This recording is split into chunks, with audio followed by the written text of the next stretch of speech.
খুব সুন্দর একটা রেসিপি তোমাদের সাথে শেয়ার করব। কাঁচা কলা আলু, কাঁচা কলা আর আলুটাকে আমি কেটে নিয়েছিলাম, কারণ ছোট্ট প্রেসারে দিয়েছিলাম তার জন্য। আর কিছু জল দিয়ে, পরিমাণ মতো জল দিয়ে আমি সিদ্ধ করে নেব। তারপর খোসা ছাড়িয়ে ভালো করে ম্যাশ করে নেব দুটোকেই। তারপর দিয়েছিলাম আমি লবণ আর হলুদের গুঁড়ো, সাথে জিরে গুঁড়ো, এটা স্বাদটা ভালো হবে, আর লঙ্কা গুঁড়ো, আর সাথে দিয়েছিলাম গোলমরিচের গুঁড়ো।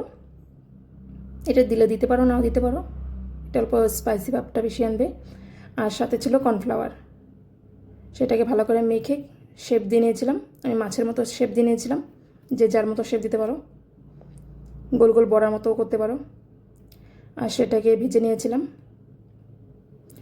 তারপর গ্রেভি বানানোর জন্য টমেটো আমি ভেজে নিয়েছিলাম প্যানে, শুধু তেল দিয়ে ভেজেছিলাম, সেভাবে গ্রেভি করলে ভালো আসে।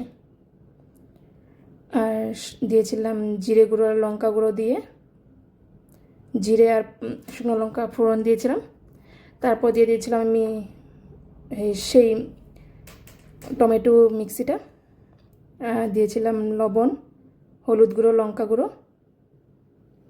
আগে আমি বাটা দিয়েছিলাম অল্প, তারপর দিয়েছিলাম গুঁড়ো কালারের জন্য। আর সব কটাকে আমি ভালো করে কষিয়ে নেব। সব রান্নার এই কষানোটাই মেন, যত কষাবে ততটা টেস্ট হবে। কিছু সময় পর জল দিয়ে দেব। আর জলটাকে ভালো করে বয়েল করে গ্রেভিটাকে ঘন করে তারপর আমি বড়াগুলোকে দেব। আর সব সময় নামানোর আগেই বড়াগুলোকে দিতে হবে, না হলে বড়াটা ছুটে ছুটে যাবে, খুঁজে পাওয়া যাবে না। আর আমারটাও সেম টাইমেই দিয়েছিলাম, নামানোর 5 মিনিট আগেই দিয়েছিলাম। তোমরা 4-5 মিনিট আগেই দিয়ে দেবে। আর নামানোর আগে দিবে গরম মশলা। গরম মশলা দিয়েই নামিয়ে নেব।